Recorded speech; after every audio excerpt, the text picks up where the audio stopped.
আমাদের মধ্যগুলো নতুন বিয়ে করলি আল্লাহর কাছে 6 মাস ছুটি নাই। ওয়াল্লাহ নতুন বিয়ে করিস এড়ে গরুর মতো হাল চলবে 6 মাস ইনশাআল্লাহ মসজিদে কথা বলে আসবনি। শুনেন হযরত আব্বাস বিন বশর নামাজে দাঁড়িয়ে গেছে। আল্লাহু আকবার। সূরা ফাতিহা শুরু করে দে। ও জিহাদ ইয়া কাফেরের বিবিকে হত্যা করা হয়েছিল, ওই কাফের প্রতিক্রিয়া করেছে রাসূলুল্লাহর সাহাবাদের যতক্ষণ না রক্ত ঝরাবে আমি একটা খেজুর মুখে দেব না, এক ঢোক পানিও মুখে দেব না। ও খুঁজে খুঁজে এসে দাঁড়িয়ে গেছে। যেই দেখছে কোরআনের আওয়াজ ও দূর থেকে দাঁড়িয়ে গেছে। তালি সাহাবারা জেগে হয়েছে। আর লোকটা ছিল ভয়ঙ্কর তীরন্দাজ, মানে বিশিষ্ট তীরন্দাজ। আপনারা দেখেননি খেলা হয়, খেলার মধ্যে 11টা প্লেয়ার খেলে, কিন্তু একজন তার ভিতরে দুজন থাকে, মানে গোল করা প্লেয়ার, যে ওর কাজ হলো গোল করা, বিশিষ্ট। তো ওই রকম ওই তীরওয়ালা ওর তীর ফেকা এবং তীর মারার যথেষ্ট জ্ঞান আছে। তো সে দূর থেকে দাঁড়িয়ে গেছে। হযরতে আব্বাস বিন বশর আল্লাহর নামাজে দাঁড়িয়েছে। সুবহানাল্লাহ বলো। আওয়াজকে লক্ষ্য করো, কোরআনের আওয়াজকে লক্ষ্য করো। কাফের তীর ছেড়ে দিয়েছে, খোদার কসম কাফেরের ছোড়া তীর হযরতে আব্বাস বিন বশর কলিজায় এসে কেটে গেল। আব্বাস বিন বশর আজকের যে আল্লাহর নামাজে দাঁড়িয়ে আছে, নবী বলে গেছেন আসসালাতুল মিরাজুল মুমিনিন, নামাজ বান্দা যখন আল্লাহর নামাজে দাঁড়িয়ে যায় ও যেন ডাইরেক্ট সরাসরি আল্লাহর সঙ্গে কথাবার্তা বলে। আজ আব্বাস বিন বশর নামাজে দাঁড়িয়ে আল্লাহর সঙ্গে প্রেম করছে, আল্লাহর সাথে মহব্বত করছে, আল্লাহর সাথে ভালোবাসা বিনিময় করছে।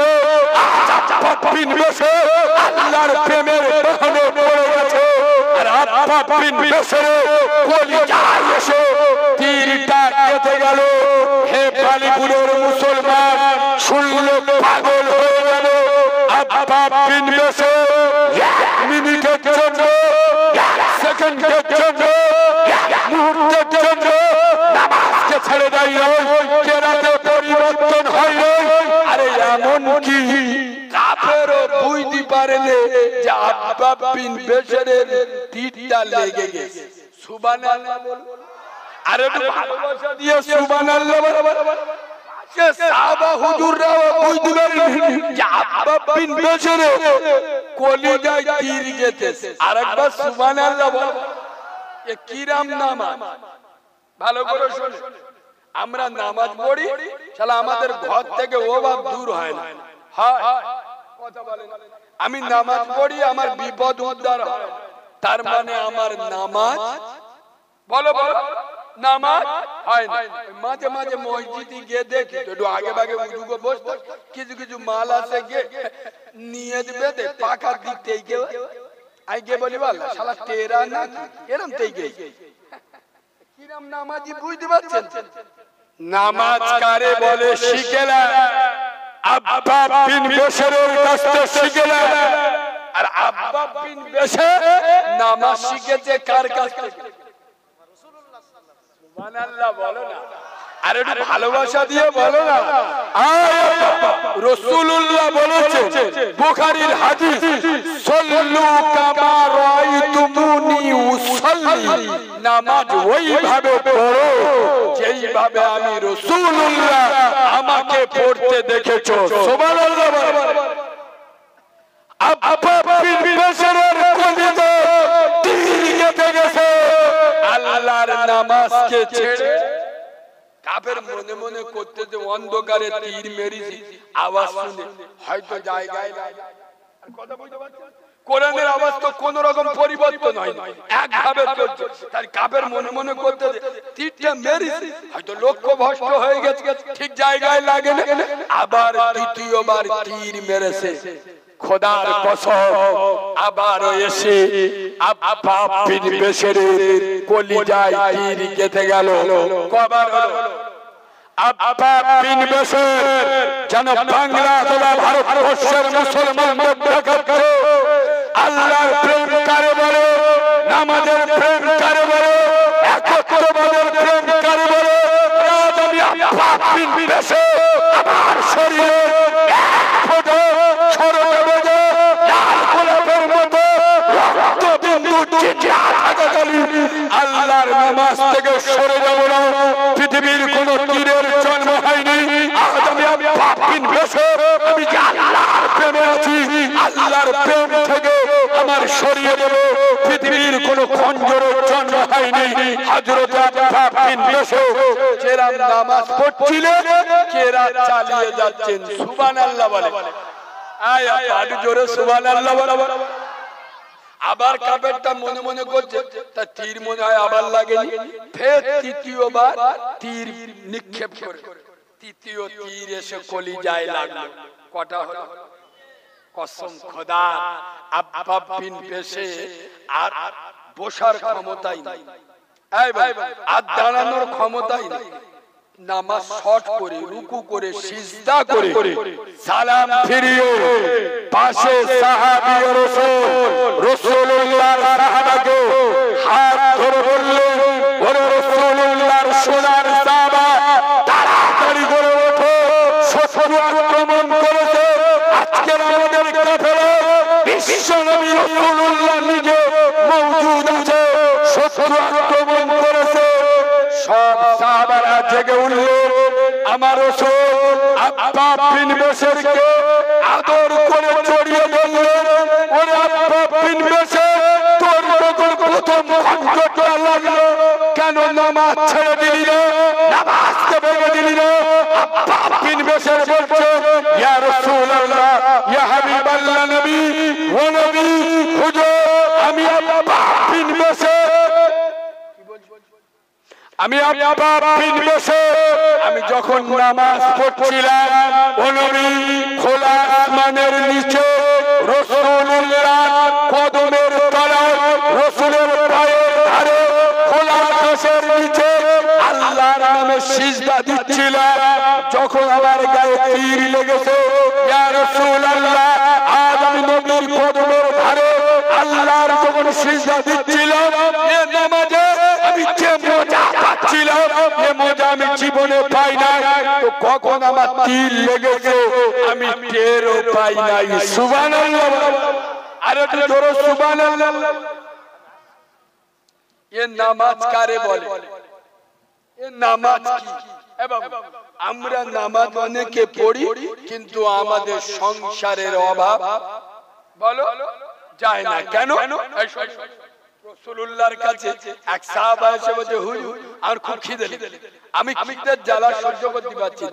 ও নবী, হুজুর আপনি আমার নাই কিছু খেতে দেন আর নাই আমার এক টুকরো বীজ দেন। হুজুর আমি আর সহ্য করতে পারছি না। আমার নবী বলছে, বাবা নামাজ পড়। সুবহানাল্লাহ বলে। আপনাদের মসজিদের ইমামের কাছে যদি কেউ এসে বলে, হুজুর আমার খুব অভাব, দুপুর বেলা খাওয়া 50 টাকা দাও, তা আপনাদের ইমাম যদি বলে নামাজ পড়, আদলা ইট নে মাথায় ঝাড়বি, কথা বলে ঝাড়বি, শালা আমার খাওয়া হয় না, ক্ষুধার জ্বালায় ছটফট করতে, আমার বলে নামাজ পড়। ও তো হাতের দ্বারা যদি নোড়া পায়, নোড়া ও ফেঁকে দেবে। আরে হ্যাঁ, আমার নবী বলছে বাবা নামাজ পড়ো।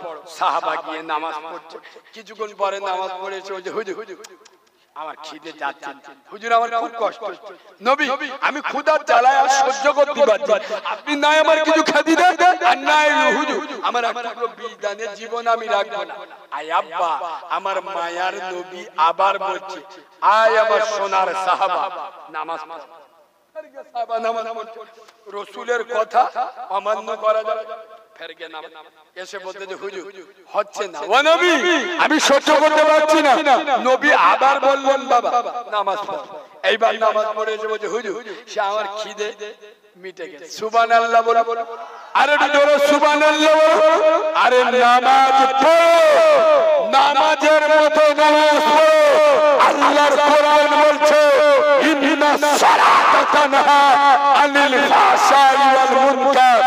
ইন্নাস সালাতা নিশ্চয় নামাজ, তানহা মানে তোমাকে, আনিল ফাহশাই ওয়াল মুনকার নিশ্চয় নামাজ তোমার হারাম থেকে বাঁচাবে, নামাজ তোমার খারাপ থেকে বাঁচাবে, নামাজ তোমার মদ থেকে বাঁচাবে, নামাজ তোমার সুদ থেকে বাঁচাবে, নামাজ তোমার জেনা থেকে বাঁচাবে। সুবহানাল্লাহ বলবেন না? আমার একটা কথা মনে পড়ল, হযরতে ওমরের জামানায় একজন মহিলা দেখতে খুব সুন্দর। এক একটা মহিলার আল্লাহর রূপ দেয় না, খুব সুন্দর দেখতে। একটা ছেলে গিয়ে বলছে আমি তোমার খুব ভালোবাসি। মেয়েটা ঘুরে বলছে আমিও তোমাকে ভালো। এই হোমরা তোমরা বুদ্ধি বলে তোমরা মার খা, কত সহজ না। হযরত ওমরের জামানায় একটা পুরুষ মহিলাকে গিয়ে বলছে আমি তোমাকে ভালোবাসি। মহিলাটা ঘুরে বলছে আমিও তোমাকে ভালো বাসবো। বাসবো মানে জিজ্ঞাসা চিহ্ন। দারুণ কথা বলছি, এ কথা সকল সময় মাথায় আসে না। মেয়েটা শর্ত দিচ্ছে, ছেলেটা বলছে আমি তোমাকে ভালোবাসি, মেয়েটা বলছে আমি তোমাকে ভালোবাসবো, কিন্তু একটা শর্ত। শর্তটা কি? শর্তটা হলো 41 মানে হযরতে উমরের পিছনে কোন ইসলাম জাহানের দ্বিতীয় খলিফা যে ওমরের সম্পর্কে কোরআন শরীফের 14টা আয়াত অবতীর্ণ হয়েছে, যে ওমর সম্পর্কে নবী বলে গেছে জমিনে আমার উমর রাজি, আসমানে আমার খোদা রাজি। নবী বলেছে আনা খাতামান নবী লা নবিয়্যা বাদি ওয়ালা রাসূল, আমার পরে নবী আসবে না, রাসূল আসবে না, তবে হ্যাঁ আমার পরে যদি কেউ নবী হতো লাকানা উমর। আল্লাহ ওমরকে নবী করত। সুবহানাল্লাহ। যে ওমরের মধ্যে নবী হওয়ার মতো পাওয়ার আছে, যে ওমরের মধ্যে নবী হওয়ার মতো যোগ্যতা আছে, মহিলা শর্ত দিয়ে ওমরের পেছনে কদিন? শুধু 41 দিন নামাজ পড়লে হবে। 41 দিন পাঁচ নামাজ এবং তাকবীরে উলার সাথে। তাকবীরে উলা কাকে বলে? ইমাম সাহেব যখন বলবে আল্লাহু আকবার সাথে সাথে। ও 2 মিনিট পরে যাচ্ছে, আমাদের মালগুলো যারা নামাজ পড়ে আল্লাহর কি রে, আমি বলবো 100-র মধ্যে 98টা নামাজি আজান শুনে মসজিদে যায় না। হ্যাঁ না না, আরে বলো ঘড়ি দেখে মসজিদে যায়। তাকবীরে উলা নামাজ পড়তে হচ্ছে, এত স্পিরিটে গিয়ে মসজিদে ঠেলে উঠলে জামাত ধরার জন্য শালা 5 জুতো মেম্বার এসে। আরে হ্যাঁ না না, কিরাম নামাজি শুনেন, মহিলা শর্ত দিচ্ছে সাইয়েদনা উমরের পিছনে কদিন নামাজ পড়তে হবে? 41 দিন 5 ওয়াক্ত নামাজ তাকবীরে উলার সাথে। এ মহিলা আলাদা, একবার সুবহানাল্লাহ বল। কারণ এ মহিলা যে এ যদি ওমরের পিছনে একবার নামাজ পড়ে 41 দিন, যে ওমরের নাম শুনলে যারা শয়তান সোজা হয়ে যায়, যে ওমরের নাম শুনলে বাঘ আর ছাগলে একই ঘাটে পানি খায়, এ যদি ওমরের পিছনে নামাজ পড়ে তা আমার একে ভুলে যেতে হবে, ও আমাকে ভুলে যাবে। সুবহানাল্লাহ।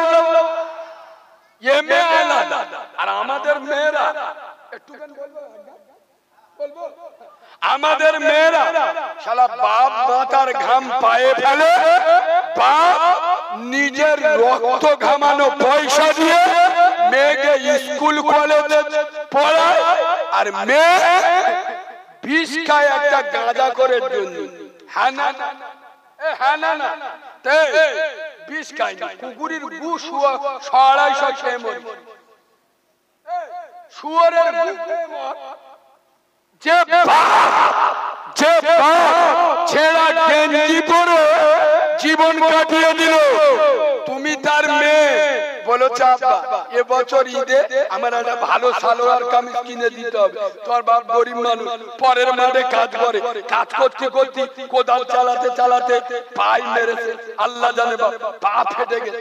বাপ ভালো ডাক্তার দেখায়, ডাক্তার দেখালে পয়সা খরচ হবে, ওই পয়সাটা থাকলে আমার মেয়ে একটা ঈদের সময় ভালো জামা চেয়েছে, খোদার কসম বাপ হলকলমির পাতা ভালো করে ওগড়ে ছেঁড়া কাপড় বেঁধে দিনের পর দিন পায়ের যন্ত্রণা সহ্য করেছে, ঈদের সময় তোমার মুখে হাসি ফুটিয়েছে।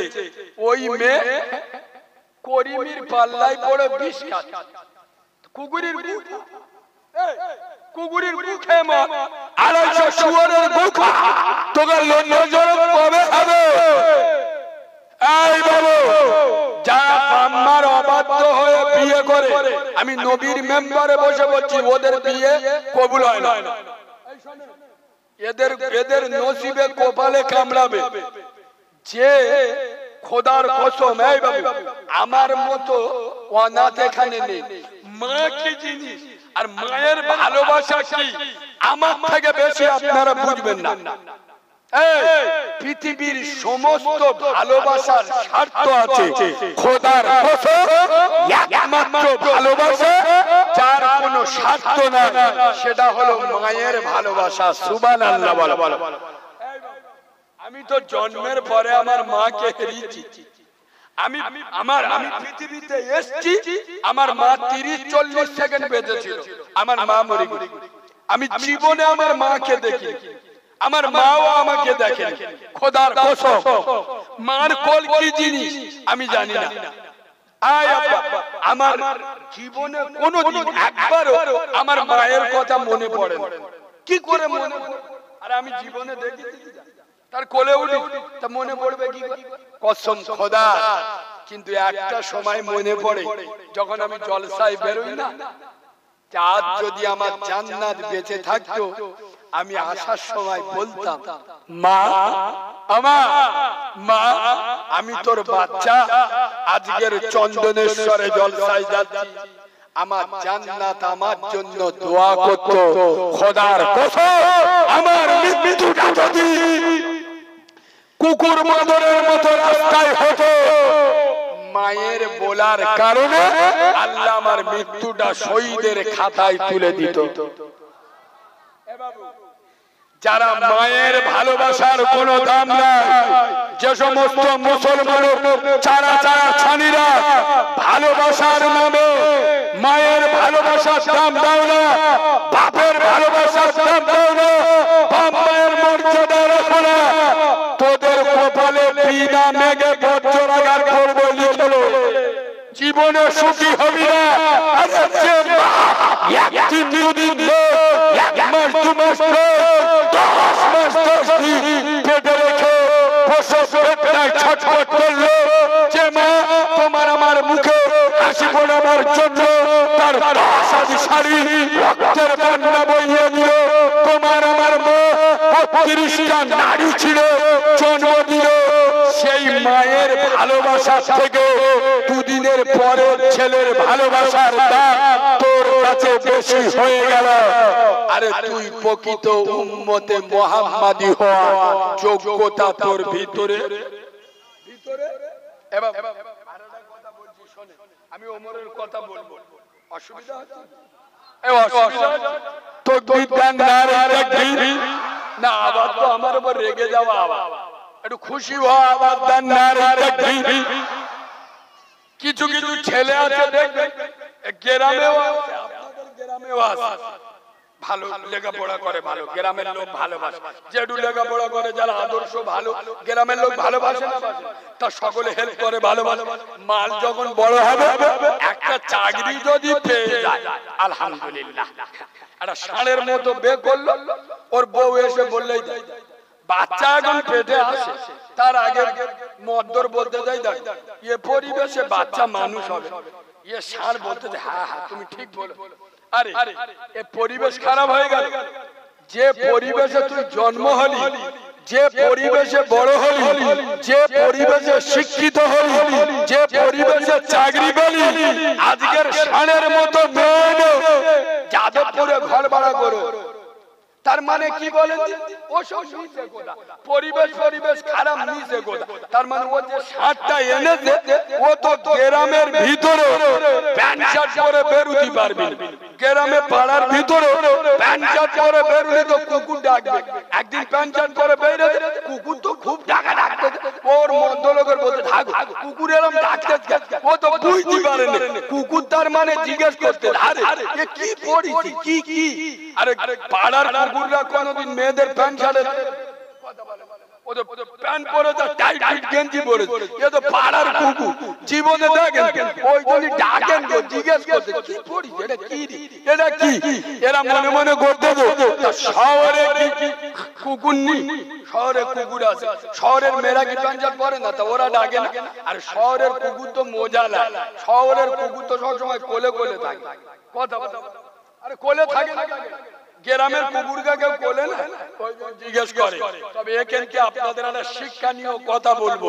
এই শোনে, বাম্মার ভাত দেওয়ার ভয়ে যেসব ছেলেরা বড় হয়ে কেটে পড়ে, শুনে নাও, শুনলে যুবকরা খুশি হবে।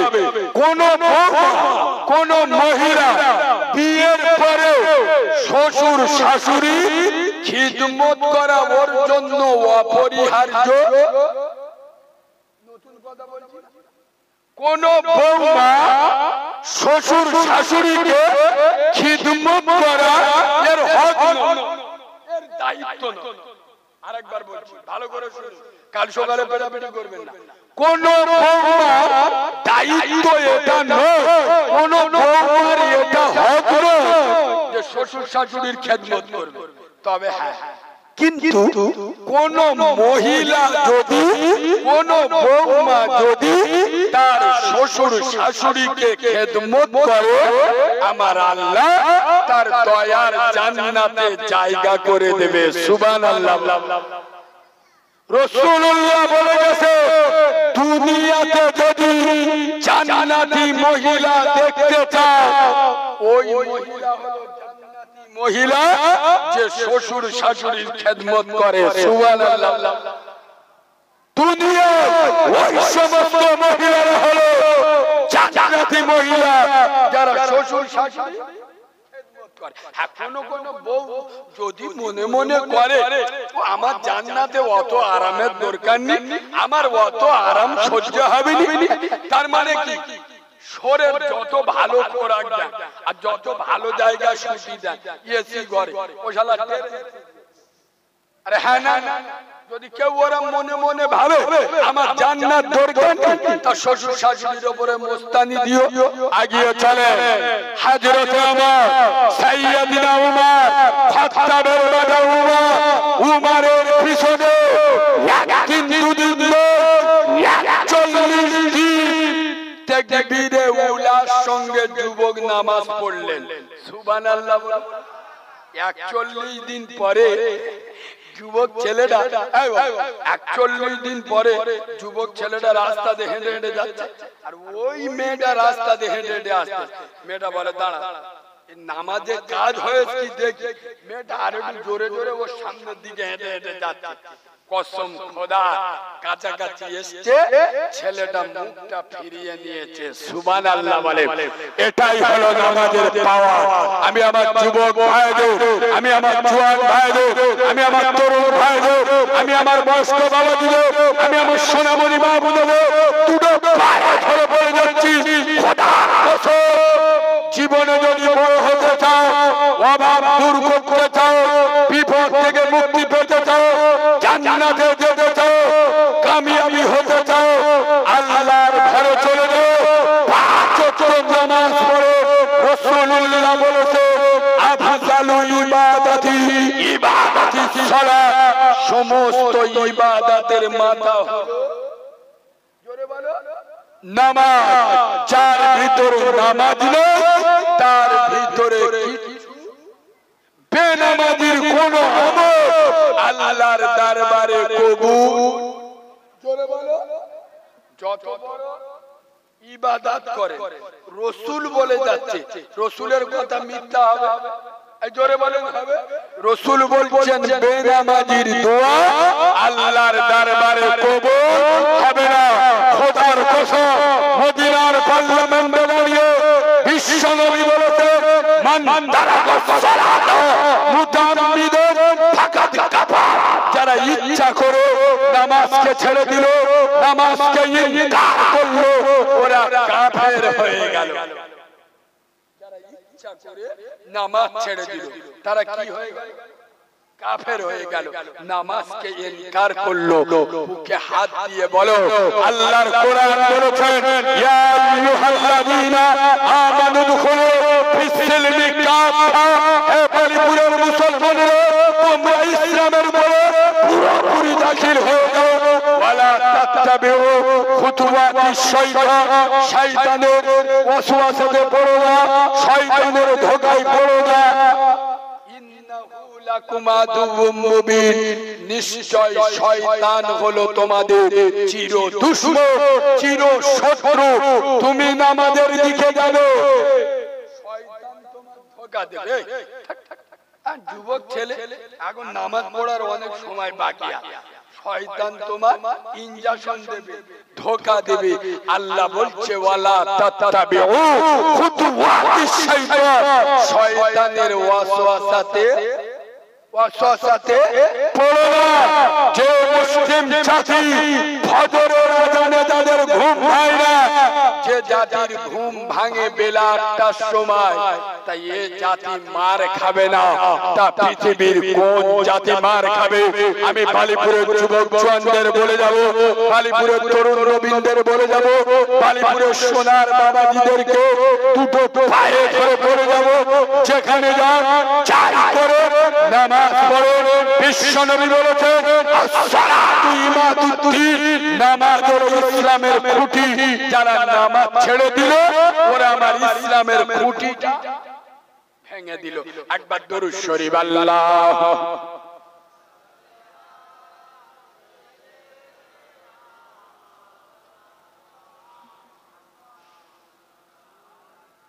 আব্বা আমি ওয়াজ চালু রাখবো, শুধু 20 সেকেন্ড আপনাদের কাছ থেকে একটু চেয়ে নিচ্ছি, কেউ মাইন্ডে নেবেন না।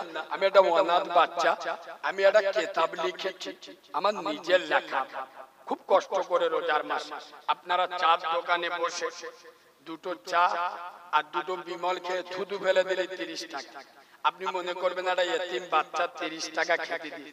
অনুরোধ করে বলবো বাড়ির প্রত্যেকটা মহিলার জন্য নিয়ে যাবে। মেয়েদের শরীর কেমন নাপাক হলে নামাজ পড়া চলবে, মেয়েদের শরীর কেমন নাপাক হলে নামাজ পড়া চলবে না। মহিলাদের নাপাক অবস্থায় বাড়ির সব কাজকাম করতে পারবে কি পারবে না। মেয়েদের নাপাক অবস্থায় মৃত ব্যক্তিকে দেখতে যেতে পারবে কি পারবে না। মেয়েদের নাপাক অবস্থায় মৃত ব্যক্তির পাশে দাঁড়াতে পারবে কি পারবে না। মেয়েদের নাপাক অবস্থায় হাতে মেহেদি দিতে পারবে কি পারবে না। মেয়েদের চুড়িদার পরে নামাজ পড়া চলবে না, চলবে না। মেয়েরা নাইটি পরে নামাজ পড়লে ওর নামাজ হবে না, হবে না। মেয়েরা শাড়ি পরে নামাজ পড়লে ওর নামাজ হবে না, হবে না। আচ্ছা মহিলা, কোন মহিলা যদি রোজা অবস্থায় বাচ্চাকে দুধ খাওয়ায় ওর রোজাটা ভাঙবে না, ভাঙবে না। কোন মহিলা রোজা অবস্থায় ঠোঁট পালিয়ে দিলে ওর রোজা ভাঙবে না, ভাঙবে না। মেয়েদের মশলা মাসাইল সব মাইকে বলবো না, গোপন থেকে গোপনতম মশলা মাসাইল যেগুলো মেয়েরা লজ্জার কারণে কাউকে বলতে পারে না, এইরকম মশলা মাসাইল পাবে, আপনাদেরও কাজে লাগবে। অনেক সময় গ্রামে মারামারি বেঁধে যায়, নবী নূরের তৈরি না মাটির তৈরি। নবী জানাজা পড়েছে কে, তা আমার কিতাবটা 30 টাকা দিয়ে নিয়ে এলাম, এর মধ্যে পেয়ে যাবে। রাসূলুল্লাহ জানাজা পড়িয়েছে কে, নবীর কবর খুলেছে কজন, নবীর কবরে লেবেছে কজন, নবীর গোসল দিয়েছে কজন। পৃথিবীর শ্রেষ্ঠ কাফেরের বিবির সঙ্গে কিয়ামতে নবীর বিয়ে হবে। কোরআন শরীফে কোন সূরায় বিসমিল্লাহ নেই, কোন সূরায় দুবার বিসমিল্লাহ আসছে। নবীর কয়টা স্ত্রী, কজন বিধবা, কজন কোরআনে হাফেজ, কজন কুমারী। কোরআন ছোট ছোট সুর বাংলায় লিখে দিস, বাংলায় শিখে নেবে, 30 টাকা আদায় হয়ে যাবে। দরুদ ইব্রাহিম, দোয়া মাসুর, আত্তাহিয়াতু, দোয়া কুনু, দরুদ শরীফ সব বাংলায় লেখা আছে। অনুরোধ করে বলবো নামাজ শিক্ষার কাজে লাগবে। উজুর করা, ফরজ, গোসলের করা, ফরজ, পেশাব কানার দোয়া, পায়খানার দোয়া। আমি চলে গেলে 300 টাকা দিয়েও পাবেন না। এটা আমার অ্যাড্রেস, ফোন নাম্বার। কেউ ওঠাউঠি করবেন না, যে যার জায়গায় বসে থাকুন। আমি ওয়াজ চালু রাখবো। আমার হাফেজ সাহেব ভাই আপনাদের প্রত্যেকের কাছে যাবে, কথা না বলে 30 টাকা করে দিয়ে। এবং আমার কিতাবে এমন এমন কবিতা আছে বাংলার বড় বড় বক্তারা বলে, দেখবেন। আচ্ছা মা গো বলো দেখি রাত্রি কেন কালো, আর সূর্য মামা কোথা থেকে পেলেন এমন আলো, ফুলগুলি সব নানা রঙের কেমন করে হয়, আর লতাগুলি সবুজ কেন ফুলের মতো নয়, দুধ কেন মা এমন সাদা, মরিচ কেন ঝাল, আর আমগুলি সব পাগলে পরে হয় কেন মালাল, চিনি কেন মিষ্টি, এত তেঁতুল কেন টক, আর কোকিল কেন কালো, এত ফর্সা কেন বক, সারা বছর বাঙ্গুলি সব চুপটি করে থাকে, আর বাদল পানি পেলে কেন মাতাল হয়ে ডাকে, কেউ পাখির নাই রে ডানা, কামড়ে মজার শোন, আর দাঁড়িয়ে কেন ঘোড়া ঘুমাই বলতে পারো কেউ, ও মানারির কেন গোব জোগায় না, মুখে হয় না দাড়ি, আর গলার সুরে মধু ভরা বুকে দুধের হাড়ি, গাধার কেন সিংহ যায় না, ঘোড়ার কাঁধে ঝোল, আর কলা গাছে হয় না ত্বচা, তাই কি সৃষ্টি ভুল, বাঘের কেন বাচ্চা হয় 12 বছর পরে, আর সিংহা শাবক জন্ম নিলে শোনো তেলাম মারে, সকাল বেলায় ঘাসের আগা শিশির কেন ঝরে, জল বিছুটি লাগলে কেন গা গুটু গুটু করে। আবু দাউদ, মুসলিম, বুখারী, দারুন দারুন টুকরো টুকরো হাদিসও পেয়ে যাবেন। মসলা মাসায়ে সূরা কিরাত সব শিখতে পারবেন। আমার আদেশ ও ফোন নাম্বারও পেয়ে যাবেন। প্রত্যেকে একটা করে নেবেন। একবার তাকবীর দেন তো, নারে তাকবীর, আরো জোরে আওয়াজ দেন না, নারে তাকবীর, আরো জোরে আওয়াজ দেন না, নারে তাকবীর। আল্লাহর কোরআন বলেছে, লাকাদ কানা লাকুম ফি রাসূলিল্লাহি উসওয়াতুন হাসানাহ। হে বালিপুরের মুসলমান, পৃথিবীতে যদি কোনো নেতার নেতৃত্ব মানতে হয়, তোমরা নবী মুহাম্মদুর রাসূলুল্লাহকে মেনে নাও। সেই নবীর আদর্শ মানতে রাজি আছেন? জোরে বলেন আছে? সেই নবী বলেছেন, যারা দাড়ি চাচলো তারা আমার গলায় ছুরি চালাবো। আজ থেকে নিয়ত করে ইনশাআল্লাহ যতদিন বাঁচবো এই দাড়ি একেবারে চেঁচে ফেলে দেবো। জোরে বলো না। যে নবী আমাদের জন্য কিয়ামতে কাঁদবে, আজ কবরে শুয়ে কাঁদছে, সেই নবীর গলায় ছুরি চালাবো। জোরে বলো না। আমার সোনার আব্বা, এই যে নবীর মহব্বত, এত বড় মজমা এই মাঠে কায়েম হয়েছে, আগামীতেও এই মজমাটা কায়েম থাকবে। আপনারা চান? সকলে বলেন চান? আমি জানি চন্দনেশ্বর এই ভাঙড় এলাকা, এই আপনার বালিপুর এলাকা, এদের ইমানি পাওয়ার, এদের ইমানি জজবা আছে। এরা ইমানদার, এরা হয়তো দূরে নামাজ পড়তে পারেনি, এরা হয়তো দুটো রোজা রাখতে পারেনি, কিন্তু আমার নবীর প্রতি এদের একটা আলাদা ভালোবাসা আছে। এতগুলো লোক, এতগুলো ইমানদার, এতগুলো নবীর পাগল এখানে বসে আছেন। আমি দেখতে চাই এতগুলো লোকের ভিতরে প্রথম নাম্বারে আগামী বছর আল্লাহ যদি বাঁচিয়ে রাখে, এই নবীর মহব্বতের জলসা, এই নবীর প্রেমের জলসা, বছর ধরে একটা জেনারেটরের ভাড়া একা দিয়ে দেবেন। আছেন কোন সোনার তরুণ ভাই, আছেন কোন নওজোয়ান, আছেন কোন ব্যবসায়ী ভাই, আছেন কোন দোকানদার ভাই, আল্লাহ যদি আমাকে বাঁচিয়ে রাখে, বছর পরে ইনশাআল্লাহ আমি একা একটা জেনারেটরের ভাড়া আমি একা দিয়ে দেবো। আছো কোন সোনার ভাই, আছেন কোন সোনার তরুণ, আছেন কোন ব্যবসায়ী ভাই, দোকানদার ভাই, আল্লাহ আপনার রুজিতে বরকত দেবে।